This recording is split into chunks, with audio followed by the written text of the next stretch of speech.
fact, that was. No more room in hell. The dead walk here. Hey, yo, what up, horror fiends? It's your boy, Ricky Grimes. I am back with another episode of Three Corners of Horror. I am back with my two brothers. First, I am going to introduce to you first the man, the myth, the legend, El Jefe JR. What up, my brother? How you doing? Hey, man, sorry for this one. Pulled you guys into a TUBI film, a little bit of an original too from TUBI, and one that, just like my shirt, is very deceptive and kind of fun. So yeah, I'm anxious to talk about this one. Is it LOWLIFES or we were high on life looking at this one? And Joe the psychologist, look at your face. You look happy as hell, brother. Well, you know why, right? You high? This is a Canadian movie. Oh yeah. It is a Canadian We're film. doing Canadian, and I'm a little high too. The film that we will be discussing tonight is the 2024 TUBI original, LOWLIFES. Directed by Tesh Gudikanda and Mitch Oliver, the film is written by Al Kaplan. The film stars Amanda Fix as Amy, Brenna Llewellyn as Savannah, and Matthew McCall as Keith. The survival instincts of a road-tripping family are put to the test when they have no other choice but to stay the night at a remote homestead. What up, my brothers? Let's go. Who wants to go first? I know we got a format, but fuck it, yo. I'm kidding. Right? JR, since you brought this film to us, you discovered it, I'm gonna throw it to you first. Now, if you haven't seen this film, I recommend you pause it here, watch it, because you have to watch it fresh. If you go in knowing everything that happens, it's not the same experience. We're gonna spoil the fuck out of this film right now, so fair warning. Pause it and come back and finish the review. But JR, I'm gonna throw it to you. This film is one of those projects that throws you a little curveball. So I'm gonna throw it to you. What did you think about that twist? Like, what did it do for you, man? I liked it because it fooled you so much. And then the funny thing is, like, when you go back to watch after watching the whole movie, you go back to watch it again, you kind of pick up a little bit more. Yeah. Especially the fact that they were eating burgers. Before we get into that fully, just really quickly, give us a brief setup of the main characters up until that point. So like that, right. It'll flow better. Yeah, so you have you have Keith, who's a family man who decides to take his wife and his two kids to, an excursion. They like going to the countryside. They like going away from the population. And what made it interesting is that it's your typical, I would say, rural family who they just look like they came out of the freaking 60s and 70s. You mean like them rednecks? I would say, no, I'm talking about the main family. They just look like that sitcom family. They would look like if you were watching. Oh, you're talking about the rich folk. Gotcha. The rich folk, yes. They look like your typical, the way they dress, rural family. They got money. They go and enjoy the peace of nature. And then you got these Billy and his buddy will come around, and now you get this whole twist where my boy Vern, the great Richard Harmon, my boy Richard Harmon. But what I like about it is the minute they came around, you started thinking the whole Texas Chainsaw Massacre deal with these country folk coming to mess around with these city folk. But when you realize that unfortunately they didn't learn, and they kept harassing this family, like, hey, why don't you take them to the house? They basically told him where to go, and take a call because the car broke down. But this is where it's revealed that this family, they're cannibals who go out killing, which I like the LOWLIFES. But I gotta say one thing real quick. Now, when we talked about the Evil Dead, the one that came out last year, how the opening sequence was freaking awesome. With the name Evil Dead coming out. I'm sorry. I like the title reveal in this one, where they killed the guy in the beginning of the film, and they dragged his body into LOWLIFES.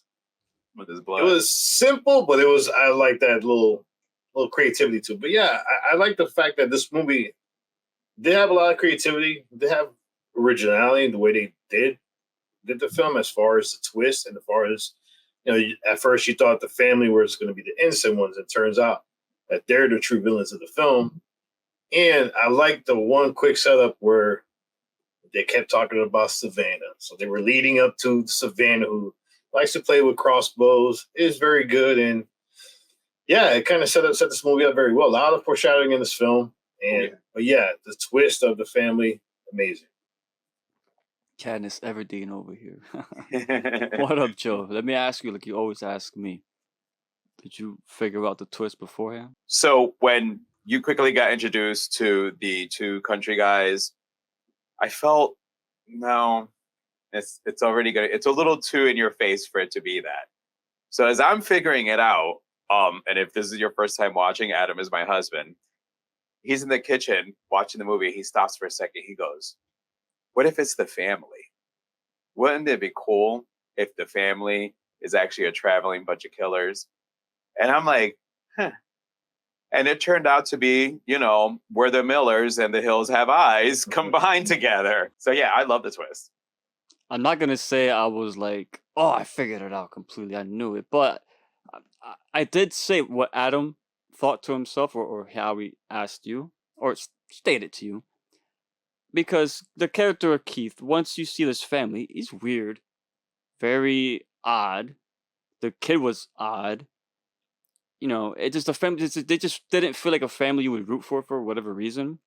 And then when the two, Southern boys come in on the truck, it was too on the nose, But this is the scene. This is what I like the most in the entire film, when they came in, because they felt real. Like they weren't being too over the top. They're asking questions. They're looking for their cousin, which we know was already killed because of the opening of the film. So they're not bullshitting. They're not making a story up. So I knew, okay, look, they really are looking for somebody. And a lot of these I don't want, hillbillies, rednecks, they got the caricatures, but they're Southerners. And this is unfortunately how they are portrayed in film. So like, eating grasshoppers and seeing a nice, beautiful, woman walk by, their attention quickly turns over to them. But they felt scary. But the thing to me that gave me the red flags was Keith, and not even Keith, the whole family. None of them seemed worried. They weren't scared. They got these random guys coming up here, being very abrasive and constantly they don't want to leave, essentially. And they keep forcing themselves into their situation, talking about the food and commenting on going inside the Winnebago with the daughter in there and searching it and stuff. And they were so unfazed by it. And even when they left and they're driving and they see the guys, obviously they are on the road, pulled over. Come on, what's the chances of that? With his fucking shotgun. And instead of being like, oh, damn, we fucked. Let's get out of here. No, they're like, oh, these guys don't give in easy. And they stop. Like, any normal person would just keep going, go around. No, these guys are weird. I don't care. They got a gun. Put your heads down. We're going. We're taking that chance. But they went about their way. And then, when Keith finally decides, hey, well, what do you think? Let's do it. It's a win-win situation. I'm like, okay, yeah, something's going on here. So when the reveal happened, I wasn't blown away. I was like, yeah, all right. This is what I figured was going to come. Not that I was saying that is going to happen. I'll be honest. I wasn't completely convinced. But when it happened, I was like, yeah, all right, my instincts were correct. I mean, we watch so many horror films. We know the setups already. Again, that family did not seem scared at all. They felt like Kathleen, the mother, felt like, all right, I just want to go home. Can we just leave? That was her attitude. It was like, oh my God, so we got children. Let's go. It wasn't that. It was like, come on, Keith, we have to go. Let's just go. See, for me, they actually portrayed when you force your adult children to do a vacation and you're sitting there like, come on, kids, let's have a good time. Like, that's what I was getting from it. And the mom was like, neither of them want to be here. I don't want to be here. And like JR said, it was this whole facade. All right. So, long story short, the Millers. We're the Millers, right? That's the name. We're the Millers. That's a good comparison. Have eyes. So, of course, they go and they invite themselves in. And of course, Savannah, who is one of the daughters. There's one old guy and two teenagers. Well, I don't know what's the teenager, young adults. two Yeah, females, young adults, and one of them is yeah, Julianne, I believe her name is. Yeah, come on in. And Savannah's like, oh no, we shouldn't be doing this. Of course, they go inside, and the funniest part was when they think they got him all figured out, and they're about to kill this family, and then Big Mac shows up. There were this one thing I will say, I liked how they filmed Big Mac because he heard the boom boom, and GR probably noticed this too. When they film him coming in, they never showed him. They never showed him for the neck up. That's just to show you he's a big motherfucker that he doesn't even fit in the frame. That's what that is for. But the thing is, then he sits down like, oh, it's a regular guy, bro. I thought he was gonna be like some fucking mutant-looking motherfucker. Just some tall guy, anyway. But let's talk about this final act. Joe, what you thought about this final act? Like, ease us into it a bit, and give us your thoughts about and how everything went down in JR. After him, you could, take a word from where he leaves it. All right, so basically, the Millers show up to the family. And in the middle... Hold on. What? They're not the Millers. Come on, man. It's a joke. I know. Okay. Now, honestly, though, I'll be honest. I thought you fucked up. So basically the Millers ended up showing up to this, a country home. One where they invite you in. You had Savannah who said, yeah, I don't know about this. Her sister's like, no, man, come on in. Listen, we got two problems going on here. Another cabin in the fucking woods. And Cabin in the Woods actually started with them being in an RV. So this, you had two different type of things that it was going to be clashing.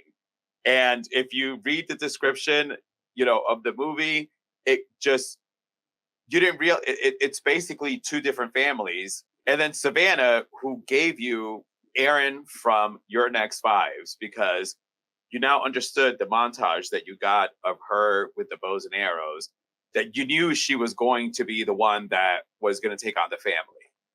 I loved the back and forth because you kind of didn't know who was going to win in this family. They kept outwitting each other. Amy, who had seduced Savannah, who I kind of feel was getting a soft spot for her and kind of felt bad that they were going to do this to them.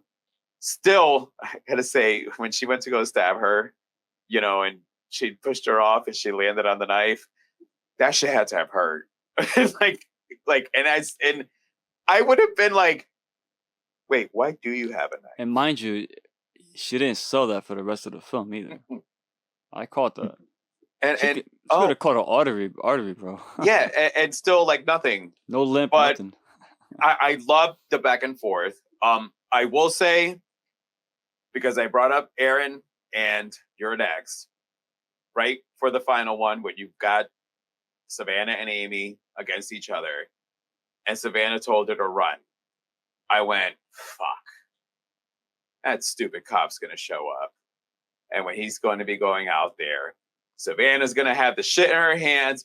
And as I'm thinking this in my head, bam, I go, and that's what I knew was going to happen. JR, my boy. All right, let's go. I can see your lips twitching. Let's do it. Yeah, what's funny in this movie is the fact that the comedy didn't feel forced. It was comedy in this film, man. I like that. I didn't think it was feel. In the moments it happened, I thought it was funny.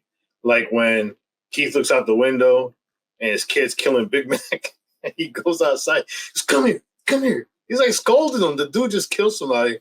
He scolded him because he wanted to kill Big Mac. So it's like these little things I didn't mind because there's a lot of it. This could have went over the top comedic, and it did. It kind of, I felt like it restrained itself at certain points of the film. Like when he cut the sister's thumb off and started, hey, look at he's, they always say something about the thumb. And he's like taunting her with her own thumb. And then he goes to the kitchen and starts. He ate it too, right? He ate it. He ate it. I don't normally like fingers, but the thumb is a juicy one. I mean, the Keith character I think was pretty cool in this film because he was psychotic, but he tried to maintain his own control. I mean, think about it. The dude's wife got killed in probably one of the coolest kill scenes in the film. We're having a regular conversation now. She wanted I feel like she was so done with this, doing this killing stuff, just like Amy. They're ready to move on with their life. And then Keith's the one holding them. This is what we do. This is how we live. and then to have her basically can get an arrow through her throat, and then he's like almost like nothing. Mom's dead. Yeah, Mom's dead. And then Amy, what's happened? And she goes crazy. I like the back and forth between Amy and Savannah a lot because you did get those moments where you thought Amy was gonna turn on the family for Savannah, but then there was that scene where Savannah's basically tied up, Amy's taunting her, and then she basically snitches her out. Well, your daughter does drugs and she's a lesbian. I mean, the fact that Keith stopped everything he's doing to have this conversation with his daughter about drugs, about the fact that he thought pot was addicting. He said, "You're a lesbian addict." Yeah, I will say Keith to me was the best character in this film. Not even close, hands down. They picked the perfect guy to play him. He looked clean cut, psychotic, but yet he could play the nice guy. I like that character, and he was funny. Like, I'll admit, when the time came for, like you mentioned, him cutting up the guy and talking to his family, just like a normal conversation, but he's cutting up this guy's fucking arm off and shit. And then like the way he reacts when his wife gets killed. Yeah, and of course, and Jill, I always bring it up, the foreshadowing. They said it twice, but the haircut just a little bit off the top.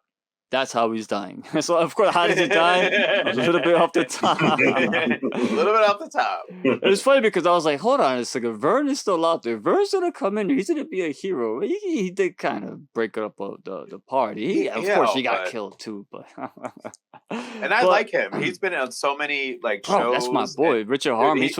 He always plays a dick in everything. Yeah. But if you want to talk about Canadian, I know you guys haven't seen it. The 100. Such a fucking you saw that show? Yeah. That show's incredible. So underrated. More people need to be talking about it.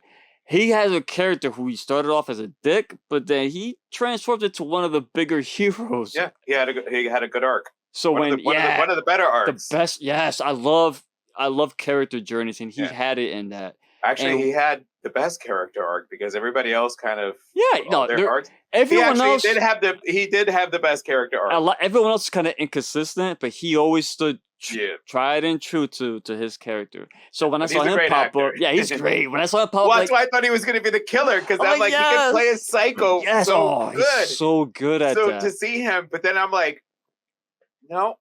It's not gonna be him. No, I was a little let down. That he one was of those motherfuckers that don't age either, man. This guy looks exactly the same. Like he did it 10 years ago. Fucking like 20 years ago. 20 years ago. But I'm glad he came back at least. He shot Keith. He broke up the party a bit. But I mean, unlike you guys, I wasn't the biggest fan of the whole final act. I'll be honest. Amy's character, I did not like.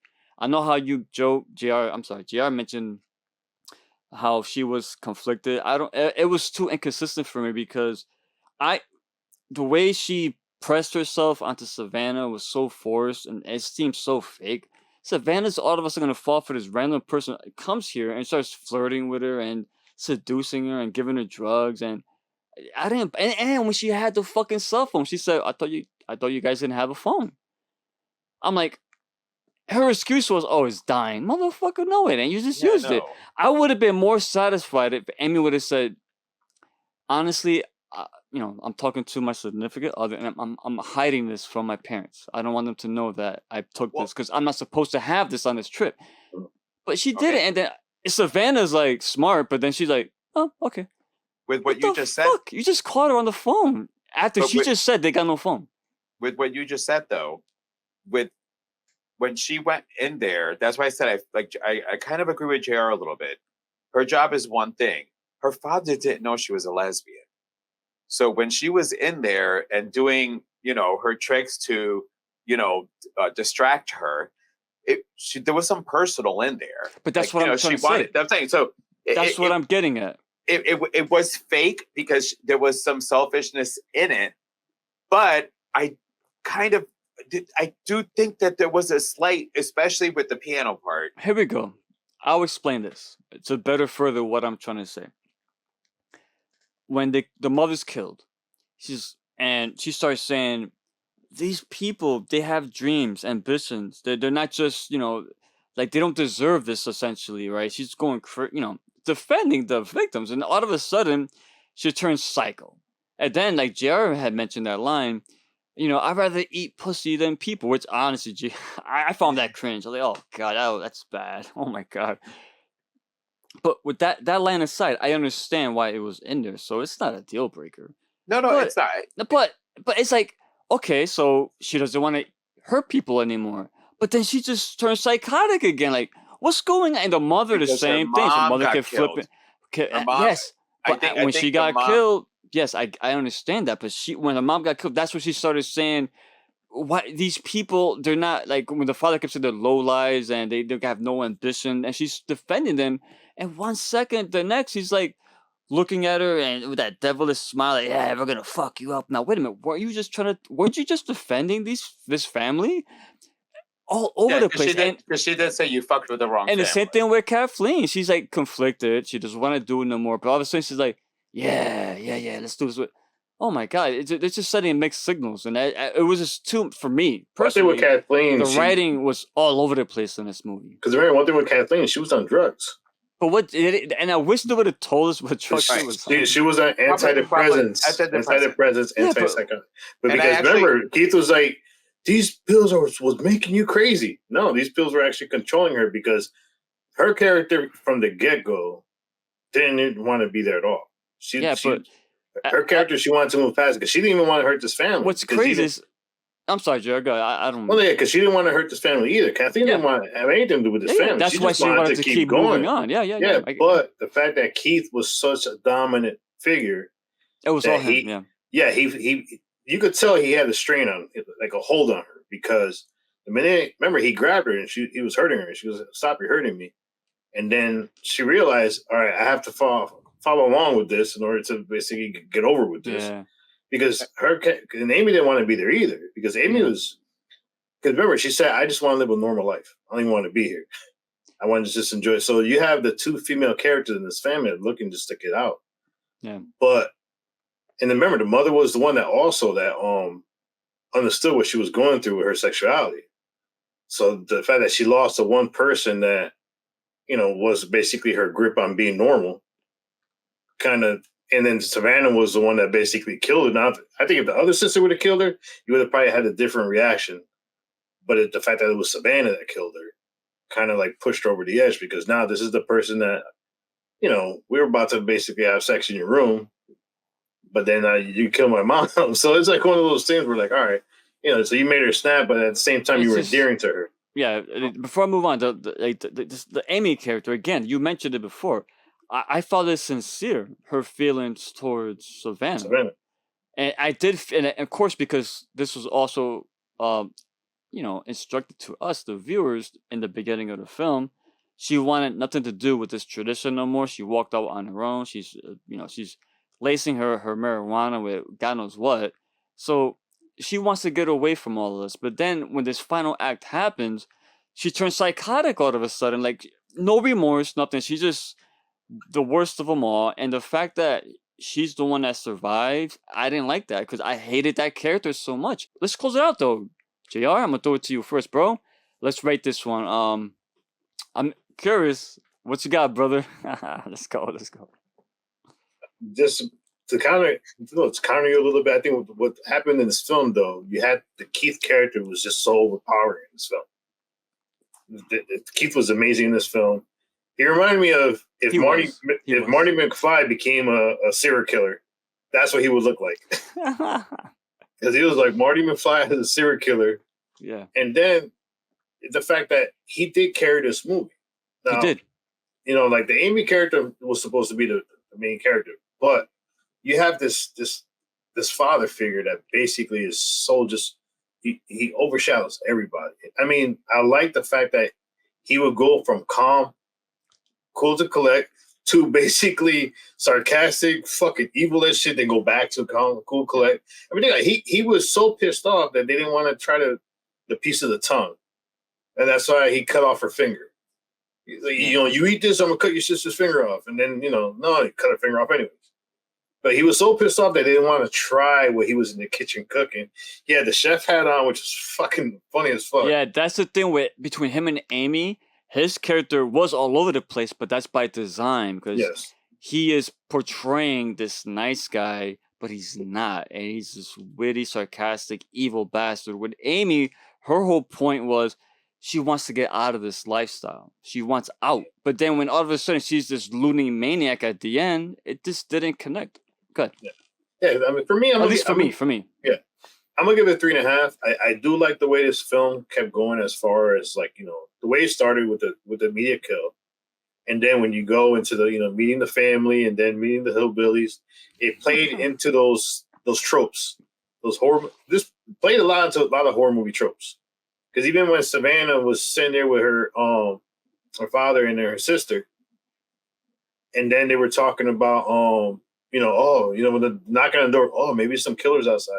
I mean, she's joking about this. So you're like, all right, you know, now you got the whole, I mean, think about it. It was like a little bit of Scream where they're joking around about, you know, the killers outside knocking on the door. Yeah. And they kind of open the door, let them in. So I kind of like that. I felt, I mean, we've seen these tropes, but I felt it was a little bit more original in the way it was portrayed. It's fresh. It feels fresh. Especially as the father. The father was so amazing in this film. So He controlling. carried the film. And the fact that he was controlling, but the fact that his son was breaking his own chains and basically trying to do his own thing, because still that scene where he kills Big Mac and the dad's more pissed off because he went away from the plan, told him, go to your room, and then scolds him in front of the mother and then takes him outside. Hey, here you go. You deserved it. Give him the tongue. Yeah, what's up with this kid? What is he, a fucking member of the fucking Legion of Doom of super villains? That kid reminded me more of the rich kid from I hated that guy. American Horror Story.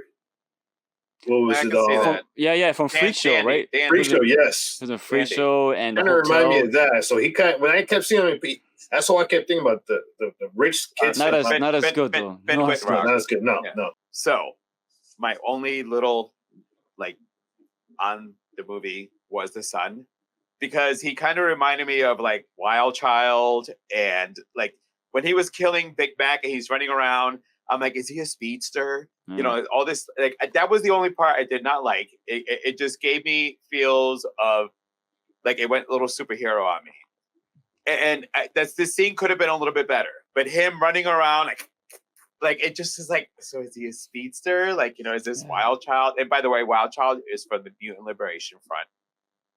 Anyways. I know. Oh, never mind. The viewers. Yeah, to the view. But so I actually, the movie was fucking fun. I had no idea it was gonna be comedy. When I got the twist, I'm making such a concerted effort of not having my phone in my hands when I'm watching a movie now. You know, because you see somebody, you're like, oh, wait, who's he from? And you get so unfocused when you watch the movie that when I got the twist, I put it down, you know, and then I picked up the phone and I'm like, it was a comedy? Now I get why it was a little strange a couple times there. So I love, as Jared said, the comedy wasn't forced. It was these little, like, you know, weird moments. When they're all in their outfits, you know, cleaning up, you know, I'm thinking American Psycho. You know, when he's cleaning up after he killed his counterpart. But it was a fun movie, actually. For a couple moments, I'm like, is this supposed to be funny? And then now I got it. I like I said, once I read up that it's a horror comedy, and I'm Canadian, so yay. But I love the Keith character. The movie was, like I said, Adam fucking loved it. Adam, it's very few horror movies I can get him to actually just sit there and not bitch. And he was having such a good time with this movie, even though he was figuring things out here and there. And it was driving me nuts because he was saying, I'm like, damn it, I didn't get that. I'm going to actually give this a 4. The movie I loved from the moment it started. And then even when we got the weird interaction with Keith and the family, but once, and then the Southern boys came in, that tension, I don't know what it was. It reminded me of that episode of The Walking Dead when our survivors, Rick and everyone else, are they're in a Winnebago and they're driving it, but they keep getting cut off by Negan and his men. And every time they get cut off, Rick is confident at the start, but each time you can see he's just breaking and breaking and breaking. He's like, oh my God.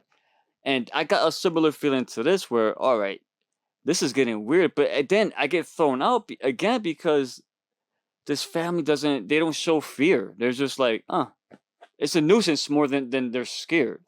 I'll be honest, I wasn't a fan of this film. I know you guys loved it. I think it's very entertaining, and I love it's fresh. And I will give Tubi credit. Please, more stuff like this. Yeah. I'm not saying it's trash. It's not trash. It's not. No, not at all. What I'm saying is the premise is so good that for me, the inconsistency in the characters aside from Keith, I did not like. So the replay value for me, it needs good, memorable characters. Sadly, this wasn't it for me. I can't see myself going back and watching this. Amy, I did not like her character. The kid, I forgot his name. Jesus Christ. He was terrible. I'm sorry. He's such an over actor that every scene he was in took me out. And the fact that he took out Big Mac, and thank you, Joe. Thank you. The whole ninja shit all around. Mind you, my Big Mac caught the worst case of food poisoning you could probably want. It don't matter though, but still, yeah. The way he was moving and that was, come on, man. I thought they played that up, and I was like, okay, this is gonna be good. What's gonna happen is Big Mac's gonna catch him and fuck him up, which I thought he was, but then of course when Big Mac had him, he fucking got sick again.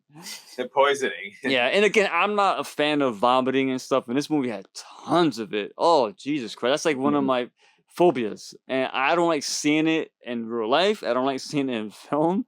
But I'm not knocking it for that. That's fine. It's okay. This is a 3 for me. It's a 3. I wish the twist people are going to be enamored with it, but I think the film was on a really good direction up until the twist, because I know the comedy was well done, but I wanted that intensity, like, oh my God, like these dudes are fucking with this family. But the fact that when the family started being so nonchalant about it, like, yeah, something's going on. This is going to be a twist. There's no way. But it was fun. It was a fun movie. And for Tubi, I give them credit. I give them shit. I give Tubi shit, not because of their catalog. Their catalog is incredible. Aside from the censoring shit that they're doing lately. Commercials. It's commercials. That's why I don't like watching stuff. But it is free, so I understand. I understand that. Yeah, it's a 3 for me. I would say watch it. I do recommend seeing it at least once. Make up your own mind. Don't take it, we all have our different views of seeing things. Shit, I liked it more. To me, film has no matter how good or bad it is. It could be a bad film with fun characters, but if it's an average film and it's got like just characters you do not care for at all, like everything these characters went through, like the girl Julianne got the food poisoning, she got tortured, she got her finger cut off, right? That was her. Yeah. And just for her just to get stabbed. And then the kid, I fucking hated this guy. To me, I know JR liked this kill, but to me, I wanted him to go out way worse than that. I wanted him to get the worst death out of all of them because he was such a bad... The actor just killed it. He was too overacted. The facial expressions and, oh, come on, bro. You're hemming it up a little bit too much for this film, too. It was the weak point. Yeah, but anyway, I'm going to leave it at that. It's a fun film. I would say if you're here, you already seen it or you don't care about spoilers. I went in only knowing the title. I never looked at the poster. I only saw the poster when I found it on Tubi because it's got the image, obviously. I didn't read the description. I knew nothing of it. So once I saw the premise, with the guy getting killed in the beginning, oh, it's a slasher film. All right. Then the family, then the hillbillies coming in. I was like, oh, I've seen this a million times before. Wait a minute. Something's afoot here. So it's never boring. And JR said it, the shift between the intensity and then the comedy bits with Keith. Keith carried this. This movie would have been a little bit lower, honestly, for me. But Keith, such a great character. He's a good actor. He was great. Yeah. He's a good actor. Yeah, awesome. But yeah, that's gonna do it. LOWLIFES, definitely check it out. We recommend it. Just don't expect it to like rewrite the book on things. But if you want something that's fresh, at least for now, and entertaining, that's what I will say. It's a very, very entertaining film. Yeah. From beginning to end, commercials included. So that's gonna be it. I'm Ricky Grimes, my man JR. You're the man. Thank you for that. And Joe the psychologist. Come back, stay healthy, stay good, stay safe. But most of all, drink big bottles of beer, and Joe, what is it, Joe? Stay scared.